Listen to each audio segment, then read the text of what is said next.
ደህና ዋላችሁ። እስላምና ፈረንጅ አሁን እንደው ይኖሩ የሆነ እዚህ መሃል።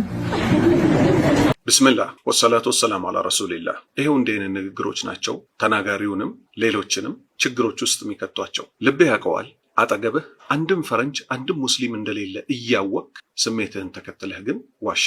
እስላምና ፈረንጅ እዚህ መሃል ይኖራልን አልክ። እንደሌለ ልብህ እያወቀው የእስላም ጋይታችሁት ከሆነ እንዴ በሰማይ ተስፋ ስለሌለ እኮ ነው እኔ ሳስበው።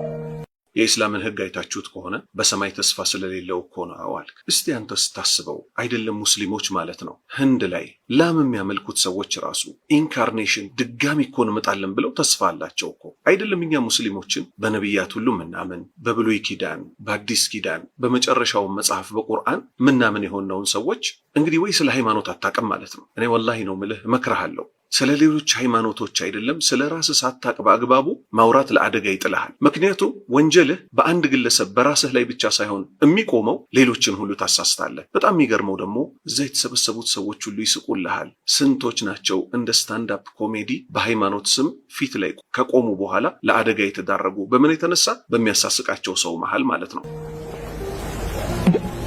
በጾማቸው ያለ ምቾት እኮ እኛ እንደው በፍስክ የለንም። ቀጠልክና ምን አልክ? እኔ ሳስበው አልክ። ስለ አንተ ሐሳብ ማን አወራ? የተጠየቀው ስላለው ተጨባጭ ሁኔታ ነው። ምን አልክ? ስለኛ ጾም መሆኑ ነው እንግዲህ እያወራ ያለው። በጾማቸው ያለ ምቾት እኮ እኛ እኮ በፍስክ የለንም አልክ። ተው አትዋሽ። እኛ አይመለከተንም። ለምሳሌ ግን ቅዳሜ ቀን በለው ምን በለው የኩንስፓኛ ቤት ማአት ስጋ የሚዘለዘለው ኦርቶዶክሶች ናችሁ የምትበሉት፣ ግን አይመለከተንም። ለምን? አላህ በረካ ያደርግላችሁ። ስለዚህ እኛ በእናንተ ጉዳይ ለምሳሌ እነዚህ ሰዎች እኮ ለፋሲካ ለገና በኃይለኛው ነው በሬ የ100,000 ብር የ200,000 ብር አይመለከተንም፣ አልተመለከተንም። አንተም ምን አትበል። በጾማቸው ሰዓት የሚበሉት እኮ እኛ እንኳን በፍስክ አናገኘውም ብለህ አትዋሽ። በደንብ ታገኙታላችሁ። ሚስት ጋር ነው መተኛት አትከለከል። በጾም ጊዜ ቅቤ ነው፣ ጮማ ነው፣ እርጎ ነው፣ ወተት ነው፣ ተምር ነው ደግሞ ማለስለሻ ደግሞ። ቀጠልክና ምን አልክ? ከሚስት ጋር መተኛት እኮ አትከለከልም አልክ። ጥያቄው እናንተስ መች ጾም ከፈታችሁ በኋላ ከሚስታችሁ ጋር መተኛት ተከለከላችሁ? አየህ የኛ ጾም ለምሳሌ እንድንጾም ያዘዘው የ9ኛውን ወር የረመዳንን ወር ቢሆንም የቀኑን ክፍለ ጊዜ ትጾማለህ። እስከ መቼ? እስከ ማታ ድረስ። በማታው ክፍለ ጊዜስ በቀን የተከለከልካት ነገር በጠቅላላ ትፈቀድልሃለች።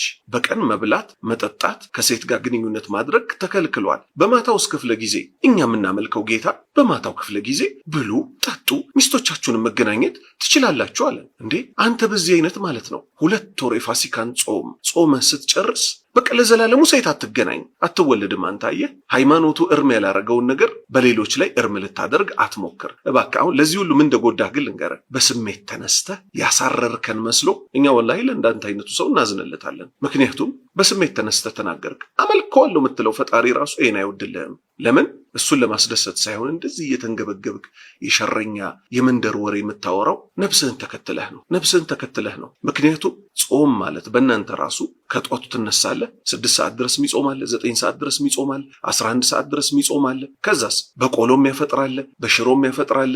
እንድታፈጥሩ ሃይማኖታችን ነው ባላችሁት እንደፈለጋችሁ ማፍጠር ትችላላችሁ። እኛ አይመለከተንም። እኛ እናንተ ነክተን አናቅም። በሚገርምህ ሁኔታ እኮ ማለት ነው ራስህ የምታውቀው ጾም ሊገባ ሲል ብዙ ክርስቲያኖች ጾም መያዣ ብለው ስጋ በደንብ ይበላሉ አይበሉም? ስለዚህ ለምንድን ነው ስጋ የሚበላው? ለጾም እንዲያው ሬዲ መሆን በሌላ ነገር ነው አይደለ? በሚገርም ሁኔታ ደግሞ ጾም ሲፈታ በደንብ ተደርጎ ስጋ ይበላል። በሚያሳዝን ሁኔታ የኛንም ልብ በሚሰብር ሁኔታ ደግሞ በዝሙት ሁሉም ያፈጥሩ ሰዎች አሉ። ክርስቲያን ሆነው መጠጥ ቤት ሄደው ሴት ቀጥረው 2 ወር ከጾሙ በኋላ ዝሙት የሚሰሩ ሰዎች አሉ። እነዚህን አታስተምርም? መጀመሪያ የሃይማኖት ሰው ከሆንክ ምን ተመለከተህ እባክህ? ወደኛ ሃይማኖት ቀጠልክና ምናልክ? በጾም ጊዜ ጮማ ነው፣ ቂቤ ነው፣ እርጎ ነው፣ ወተት ነው፣ እንዲያውም ማለስለሻ ተምራለው አልክ። ይሄ እንግዲህ ነገርኩህ እኮ ለኛ ሃይማኖት የተፈቀዱ ነገሮች ለእናንተ ላይ ፈቀዱ ይችላል። ለእናንተ የተፈቀዱ ለኛ ላይ ፈቀዱ ይችላል። እኛ ለራሳችን እንድንኖር ዝም ልትለንና ልትተወን ነው የሚገባው። አንተ ግን ማይገባህን ነገር ተናገር። አረብ አገር ብትሄዱ ደግሞ ከዚህ እስከዛ ተዘርግቶ ስጋጃ በለው ነው ዛልክ ብለህ ያንንም እያፈሽክ መብላት። አሁን ይሄ ጾም ነው። እንደፈለገ ቢበላ እኮ የሰው ልጅ መጠን አለው የሚበላበት፣ ከዛ በላይ አይበሉም። ይልቁንም አንተ ለምን በክፉ አይን ተመለከትካቸው? ቀኑን ሙሉ ጾመው 12 ሰዓት 13 ሰዓት ተርበው ውለው አላህ የፈቀደላቸውን ቢበሉ አንተ ምን አገባህ እዚህ ውስጥ? ቀጠልክና ምን አልክ? አሁን ይሄ ጾም ነው አልክ። አዎ ጾም ነው፣ ለኛ ጾም ነው። ለእናንተ ለምሳሌ አንድ ሙስሊም ብድግ ብሎ 6 ሰዓት ድረስ መጾም ጾም ይባላል ቢል ይመለከተዋል? አንድ ሙስሊም አይመለከተው። እኛም ባመንበት ምን እናደርጋለን? 12 ሰዓት ጾም 13 ሰዓት ጾም አንተ የሚመለከትህ ጉዳይ አይደለም። በዛ ላይ ደግሞ ማሰብ ያለብህ አረብ ሀገር ላይ ረጅም የሆነ ምግብ የሚቀርበው ለማን ይመስልሃል? ምስኪኖች ነው የሚበሉት። ድሃ እየተፈለገ ይበላል። አብዛኛውን ጊዜ ከአረብ ሀገር ተልኮ እዚህ ለብዙ ምስኪን የሚሰጠው አረቦቹ ለራሳቸው ቀድሞ ግን ምን ያደርጋሉ? ድሃ ሀገራት ላይ ላሉ ሰዎች ይልካሉ። እኔ እውነት አጋንንት ከበው የሚስቁባቸው እኮ የሚመስለኝ።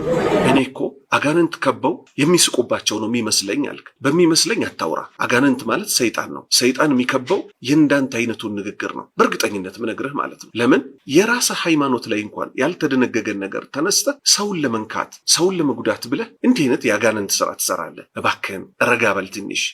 ግን ደስ ይለኛል በአንድ ጎን። ለምን ደስ እንደሚለኝ ታውቃላችሁ? እንኳን የናለም አላጥቶ ሁለት ዓለም ታጣምታለህ አይደል ወይ? እግዚአብሔር አይደለ ወይ? ደስ ይለኛል በአንድ ጎኑ። ለምን ደስ እንደሚለኝ ታውቃላችሁ? እንኳን ይሄን ዓለም አላጡት ብለሃል። እኛማ ይሄንን ዓለም አስመልክቶ ነቢዩ መሐመድ ምንድነው ያሉን? ዱንያ ለአማኝ እስር ቤት ናት አሉ። ለምንድነው ይሄንን ያሉበት ምክንያት? ዱንያ ላይ አላህ ጀነት ላይ ካዘጋጀው አኳያ ስታየው፣ ተስፋ ከምናደርገው ጀነት አኳያ ዱንያ ርካሽ ናት። የሚበላ ነው፣ የሚጠጣ ነው፣ የሚነዳ ነው። ያውም በህግጋት ተቀምጦ ዝሙት እንዳትሰሩ፣ ወለድ እንዳትበሉ፣ ወላጅ እንዳትበድሉ፣ ጎረቤት እንዳታስቸግሩ፣ ለኔ በቀን 5 ጊዜ ስገዱ፣ ጾሙ በወር እንደዚህ፣ ዘካ ደግሞ ይሄን ያህል ክፈሉ፣ ሐጅ በዚህ ወቅት ሂዱ፣ እንዳለ ስሜትን መከተል አቁመ እስር ቤት ውስጥ ሆነ ለሚቀጥለው ጀነት መዘጋጀት ነው። ስለዚህ አንተ እንዳልከው እንኳንም ይሄንን ዓለም አላጡት ሳይሆን ይሄንን ዓለምኛ አተነዋል። ተራ ነገር ስለሆነ ጠፊ ስለሆነ ለዛ እኮ ነው ምንም ነገር ቢደርስብን አልሐምዱሊላህ ምንለው። ፈረንጅና እስላም አውቆበታል። ያኛውን እስላሙ ታውቆ አይደለም፣ ፈረንጁ ግን አውቆ ነው። እስላሙ እኮ እንደዛ አድርጎ ጸድቃለሁ እንዴ! እኔ ይገርመኝ። ቀጠልክና ምን አልክ? ፈረንጅና እስላም አውቆበታል አልክ። አላሁ አክበር። አሁን እስቲ ፈጣሪ የለም ከሚሉት ፈረንጆች ጋር እንዴት ታገናኘናለህ? ያውም ሁሉም እኮ አይደሉም፣ ግን ብዙ ኤቲይስቶች አሉ ፈጣሪ የለም ብለው ከእንስሳ ጋር የሚጋቡ፣ ወንድ ለወንድ የሚጋቡ፣ ሴት ለሴት የሚጋቡ ብለህ አንድ ሀገር ላይ እየኖርክ አታቀንም ነው ወይስ ውስጥ ያረገዝከው እርጉም ነገር ስላለ ነው እኛን ከፈረንጆች ጋር መታገናኘን? ግን የውስጥ አዋቂው ጌታ ሰማይ ምድርን የዘረጋ ምን ያደርግሃል? ይተሳሰብሃል። እስላም እኮ እንደዛ አድርጎ እጸድቃለሁ ነው የሚለው አልክ። አዎ ጾመን እኮ እንጸድቃለን ስለምንል እኮ ነው ድሃም እናበላው የመሳሰሉትን ነገሮች ምን ሰራው ማለት ነው። ለነገሩ ገድዬ ጸድቃለሁ ብሎ ካሰበ በልቼ ጸድቃለሁ ይልም አያስገርም አይደል?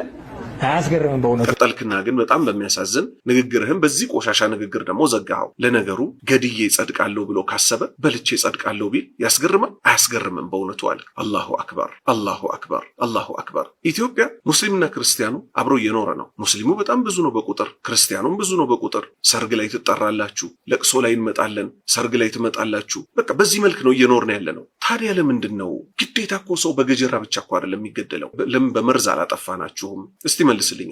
አንተ እንደምትለው ክርስቲያንን መግደል ገነት ያስገባል ብለው ነው የሚያምኑት።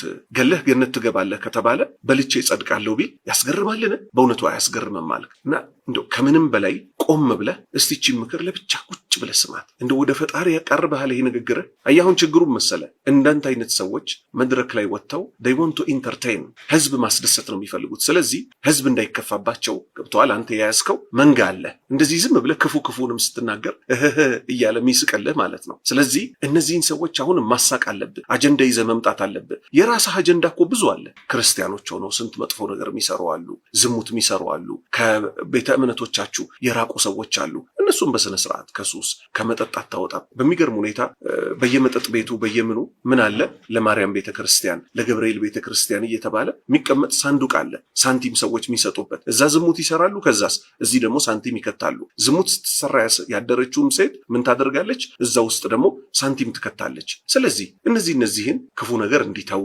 የመሳሰለው ለምን አትመክርም? ግፍ እንዲህ አይነት ግፍ የምትሰሩ ሰዎች ብዙ ነገር ከእጆቻችሁ እየወጡ ነው። በምን የተነሳ?